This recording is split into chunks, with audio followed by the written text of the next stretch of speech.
अॼु हाजी साहब जे साम्हूं जेल तमाशो थियो। हाणे हाजी साहब तव्हां पुछंदा कहिड़ो, त हिकिड़ो ई हाजी आहे, उनजो नालो आहे हाजी अली हसन ज़रदारी। उनजे साम्हूं जेल तमाशो थियो ऐं जेल तमाशो अहिड़ो थियो जो हाजी साहब पाण बज़ाते ख़ुदि गुस्से में ॻाढ़ो थी वियो। ऐं ॻाढ़ो इन करे थी वियो त हुनजे हिकु दुखती रग जंहिंखे चइजे, शे रग चइजे, उन ते हिकु सहाफ़ीअ हथु रखियो। अञा हथु मसई रखियो त हाजी साहब चिड़ी पियो। चिड़ी एतिरो पियो जो उन सहाफ़ीअ खे जान छॾाइणी पई।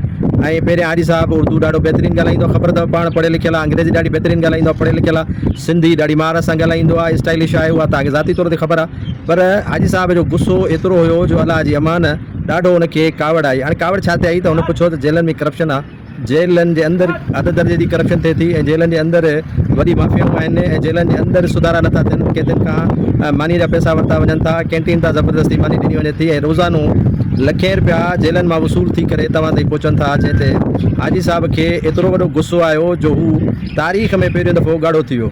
हाणे जेलनि जा सुधारा छा थिया आहिनि, धूड़ थिया आहिनि, खाक थिया आहिनि। हैदराबाद जेल जी तव्हांखे पाण ख़बर आहे त कैदी गटर जे पाणीअ मां, जेको कैदियुनि जे पेशाब ऐं पायखाने जो पाणी आहे, उन मां सब्जियूं काइजनि थियूं, पोखिजनि थियूं, उहो खाइनि था।